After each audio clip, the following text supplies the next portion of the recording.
علی بھائی اگلا سوال ہے، مولانا مکی حجازی دیوبندی صاحب کی ایک نئی ویڈیو منظر عام پر آئی ہے جس میں انہوں نے دعویٰ کیا ہے کہ مولانا مودودی رحمہ اللہ کا نظریہ یہ تھا کہ شادی شدہ زانی کے لیے رجم والی سزا اسلام میں نہیں ہے، اس لیے مولانا مودودی رحمہ اللہ رجم کی سزا کے منکر ہوئے اور راہ حق سے ان کے قدم پھسل چکے تھے۔ مولانا مکی دیوبندی صاحب کا یہ دعویٰ کہاں تک درست ہے؟ پلیز وضاحت فرما دیں۔ تو اس کو بھی کہتے ہیں ذلت الاقدام، کہ بڑے بڑے علم والے جو تھے وہ بھی پھسل گئے راستے سے۔ مودودی صاحب کتنا بڑا آدمی تھا، کتنی بڑی کتابیں لکھی، کتنی دنیا کو ان کے ذریعے سے دین کے ساتھ، لیکن رجم کا انکار کر بیٹھا۔ امین حسن اصلاحی کتنا بڑا آدمی تھا، تدبر قرآن جس نے تفسیر لکھی ہے، میری بھی ملاقات ہوئی ان سے، رجم کا انکار کر بیٹھا۔ اسی لیے ڈاکٹر اسرار نے ان کو چھوڑا کہ جب تم ایک رجم کا مسئلہ جو منصوص ہے، قطعی الدلالت ہے، حضور نے رجم کا عمر کیا ہے، صحابہ نے رجم کیا، تم انکار کرتے ہو، آج کے بعد میرا تمہارے ساتھ کوئی تعلق نہیں ہو۔ بڑے بڑے علماء سب چھوڑ گئے۔ یہ جو مولانا مکی صاحب ہیں نا، حافظہ اللہ تعالی من الجنت والناس، ان پہ آج کل شیاطین جن اور شیاطین انس کا حملہ ہوا ہے، اور کس قسم کی ولگر سوالات کی ان کی ویڈیوز آ رہی ہیں جو خود دیوبند مکتبہ فکر کے لیے بھی شرمندگی کا باعث بنی ہوئی ہیں۔ اور ان کا حال یہ ہے کہ انہوں نے اپنی کبھی کسی بزرگ بابے کے بارے میں جنہوں نے دین کے ساتھ وہ ظلم کیے ہیں اور بد عقیدگیاں پھیلائی ہیں، کبھی ان کے خلاف نہیں کہیں گے کہ ان کے قدم پھسل گئے، وہ گمراہ ہو گئے، یا ان کا پورا ٹارگٹ جو ہے نا، نمبر 1 ہوگا بریلویوں کے خلاف، نمبر 2 اہل حدیث کے خلاف، نمبر 3 اہل تشیع کے خلاف، اور نمبر 4 اس طرح کے جو لوگ ہیں نا، مولانا مودودی، امین حسن اصلاحی، جاوید احمد غامدی، ان کے بارے میں ان کا حق ہے اختلاف رائے کریں، لیکن سر اولو العلم قائما بالقسط بنے، اہل علم انصاف پر قائم، جھوٹے الزامات نہ لگائیں، اپنے بزرگ بابوں کا دفاع کرنے کے لیے اور دوسروں کے بابوں کو نیچا کرنے کے لیے جھوٹ نہ بولیں۔ اب دنیا پڑھ لکھ گئی ہے، لوگوں کے سامنے تفہیم القرآن ہے، آپ کس طرح یہ جھوٹا الزام لگا سکتے ہیں ان کے اوپر؟ اب میں کیسے کہہ دوں کہ آپ کا سلپ آف ٹنگ ہو گیا؟ اگر سلپ آف ٹنگ ہے تو ہماری ویڈیو کے بعد آپ رجوع ریکارڈ کروائیں،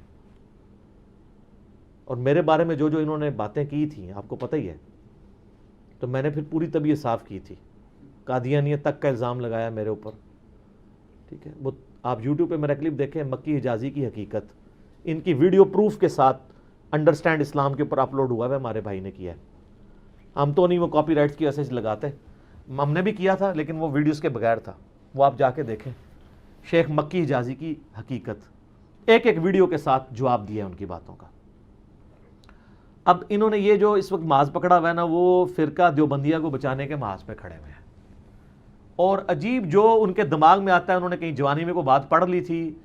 کسی اور کے بارے پڑھی تھی، کسی اور پہ فٹ کر دیتے ہیں۔ سر اگر آپ کے اس وقت یعنی یاداشت میں کوئی ایشو آ گیا تو آپ تھوڑی تیاری کر کے بیٹھیں، آپ وہی باتیں کریں جو میرے خیال ہے وہ آپ جو بغیر قرآن و حدیث کے دلائل کے جو ولگر قسم کے کوسچنز کو ایڈریس کرتے ہیں، آپ وہی کام جاری رکھیں، دینی مسائل کو آپ ڈسکس نہ کریں، کیونکہ آپ دینی مسائل ڈسکس کرتے ہیں تو بغیر دلیل کے۔ یہ بتائیں کس جگہ مولانا مودودی نے رجم کی سزا کا انکار کیا ہے؟ میں آپ کو دعوے سے کہتا ہوں علی وجہ بصیرت کہ جو رجم کی سزا کے اوپر جتنے علمی اعتراضات کیے گئے تھے ان کا علمی جواب انٹلیکچوئل لیول پہ جا کے جو مولانا مودودی نے تفہیم القرآن میں دیا ہے نا، کسی اور عالم دین نے دیا ہی نہیں ہے۔ جو بندہ رجم کی سزا کے ڈیفینڈ ہونے کے اوپر تفہیم القرآن میں لکھ رہا ہے، سورۃ النساء کی آیات کے کانٹیکسٹ میں، سورہ نور کی آیات کے کانٹیکسٹ میں، اس بندے پہ آپ یہ الزام لگا رہے ہیں، اس سے آپ کو اندازہ ہو جائے گا کہ ان کا مقصد ڈی فیم دوسروں کو کرنا ہوتا ہے۔ لیکن چونکہ اب تو دنیا بدل چکی ہے، پہلے تو آپ کے لوگ جو ہیں سامنے وہ جو ہے نا وہ خاموش تماشائی بن کے سنتے رہتے تھے، بے زبان بیٹھے رہتے تھے، اب تو لوگ کہتے ہیں سر کہاں لکھا ہے، پھر لوگ ہم سے بھی رابطہ کرتے ہیں، دین میں کوئی مسئلہ ڈسکس ہوتا ہے سب سے پہلے یہاں لوگ رابطہ کرتے ہیں اور پوچھتے ہیں۔ اس حوالے سے مجھے بلکہ ایک ای میل بھی آئی ہوئی ہے، باقاعدہ پوچھا گیا، تو میرے بھائی یہ بالکل جھوٹ ہے۔ آپ تفہیم القرآن میں چلے جائیں، سورہ نور پارہ نمبر 18 کی تفسیر نکالیں، شروع کی آیات کی مولانا مودودی رحمہ اللہ تعالیٰ نے اتنے بہترین انداز میں رجم کی سزا کا مقدمہ پیش کیا ہے. انہوں نے یہ بتایا ہے کہ اگرچہ قرآن میں زانی کی سزا جو ہے وہ 100 کوڑے آئی ہے، لیکن یہ اس زانی کے لیے ہے جو غیر شادی شدہ ہے. جو کہ منکرین حدیث ہیں ان کا موقف یہ ہے کہ زانی کی سزا یہ ہے چاہے وہ شادی شدہ ہو خواہ غیر شادی شدہ ہو. تو اس کے رد میں مولانا مودودی نے ان کو ایون تورات سے لا کے آیات کتاب الاستثناء چیپٹر سے پیش کی ہیں کہ یہودیوں کے ہاں بھی قتل کی سزا، رجم کی سزا موجود تھی. جو ابو داؤد میں پورا چیپٹر ہے نا، وہ حدیث نہیں ہے نبی علیہ السلام وہ رجم کی سزا کے لیے آپ کو سنن ابی داؤد میں حدیث آتی ہے نا، بلایا تھا تو نبی علیہ السلام نے کہا تورات لاؤ تو میں فیصلہ کرتا ہوں. تورات لائی گئی تو نبی علیہ السلام کو انہوں نے ایک گدی پہ تکیے پہ بٹھایا ہوا تھا. نبی علیہ السلام خود زمین پہ بیٹھ کے تکیہ پیٹ کے نیچے سے نکال کے سامنے رکھی اور اس کے اوپر وہ تورات رکھی جو یہودی لے کے آئے تھے، اور کہا کہ میں ایمان لایا اس کتاب پر اور اس کے نازل کرنے والے پر. حالانکہ ٹیمپرڈ کتاب تھی، اتنا احترام کیا. اور آپ اپنے ساتھ ایک صحابی لے گئے تھے جس کو عبرانی زبان آتی تھی، ہیبرو لینگویج. تو جب وہ رجم کی سزا والی آیات آئیں تو اس نے اوپر ہاتھ رکھ لیا یہودی عالم نے. تو انہوں نے کہا یا رسول اللہ اس کے نیچے لکھا ہوا ہے، اور نکل آیا اور پھر وہ رجم کیا گیا.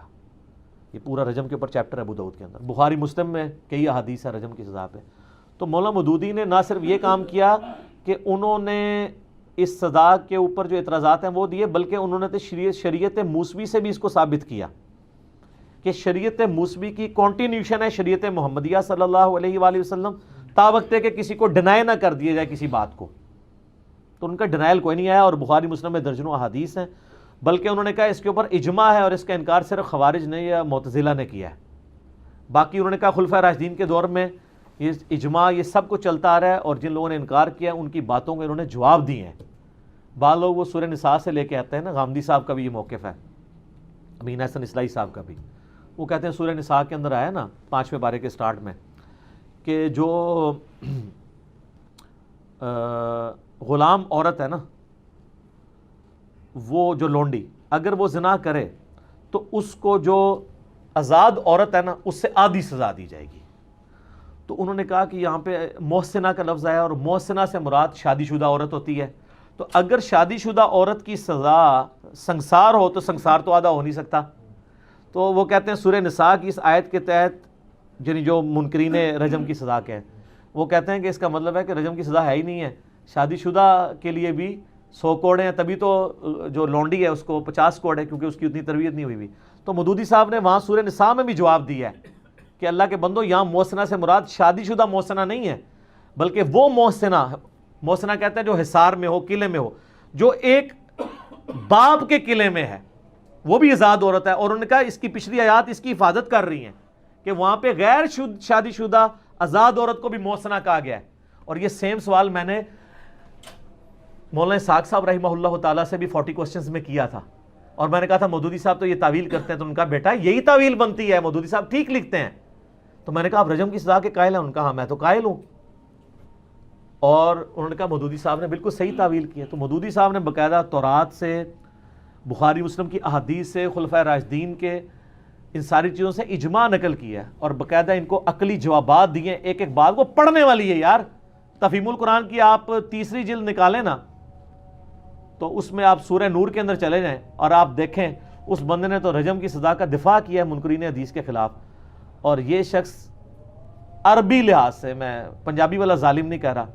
عربی میں ظالم اس کو کہتے ہیں جو کسی چیز کو اس کے اپنے اصلی مقام سے ہٹا کے دوسرے مقام پہ رکھتے ہیں. اسی لیے ان الشرک لظلم عظیم کہا گیا ہے.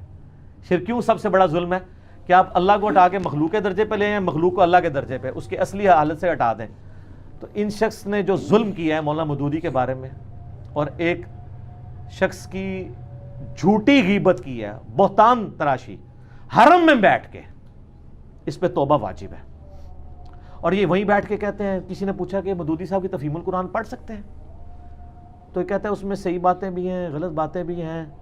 تو آپ ایک طرف سے مفتی شفیع صاحب کی تفسیر کھول لیں، وہ دیوبندی تقی عثمانی صاحب کے والد صاحب، اور دوسری تفہیم القرآن جو اس سے میچ کرتا جائے وہ آپ پڑھتے جائیں. تفہیم القرآن اچھی تفسیر ہے، لیکن اس میں بعض مسئلے مودودی صاحب مرحوم نے امت کے خلاف لکھے، اللہ ان کی مغفرت فرما دے، جو فوت ہو گئے ان کے بارے میں کوئی بری بات نہ کرے۔ باقی آپ نے اگر صحیح تجزیہ کرنا ہو تو آپ تفہیم القرآن بھی لے لیں اور معارف القرآن بھی لے لیں، ایک صفحہ اس کا پڑھیں پھر وہی صفحہ اس سے پڑھیں، تو انشاءاللہ چند صفحوں میں آپ کو پتہ لگ جائے گا کہ مودودی صاحب نے کیا کیا غلطیاں کی ہیں۔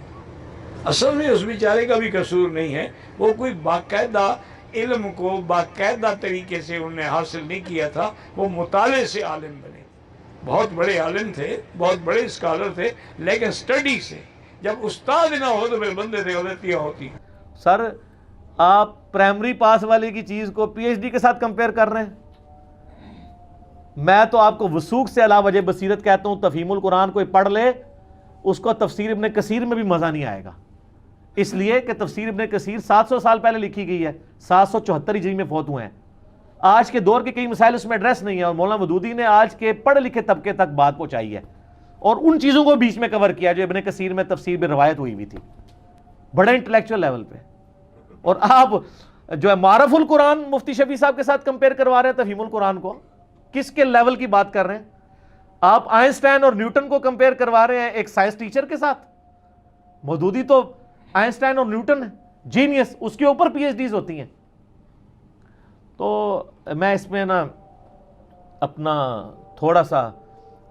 جس کو کہتے ہیں وہ غصہ نکالنے کے لیے ادب کے دائرے میں بات کروں گا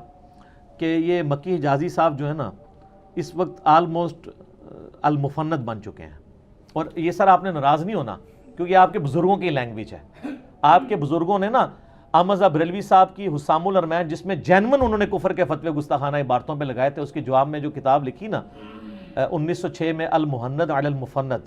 تو انہوں نے احمد بریلوی کو المفند کہا تھا، جو آپ کہتے ہیں ہمارے بزرگ تو بڑی میٹھا اختلاف کرتے ہیں۔ المحند ہند کی تلوار، المفند ایک سٹھے ہوئے بابے پہ، پاگل بابے پہ، اور المفند کسے کہا؟ احمد بریلوی کو۔ اور اس میں پھر انہوں نے لکھا کہ احمد بریلوی اور ان کی پوری جماعت ایک شیطانی لشکر ہے جو ہم پہ حملہ آور ہوا ہے، جس طرح انبیاء پر شیطان حملہ آور ہوتے تھے، یہ علماء دیوبند رضی اللہ عنہم پر ہوئے ہیں۔ ہائے ہائے ہائے صدقے،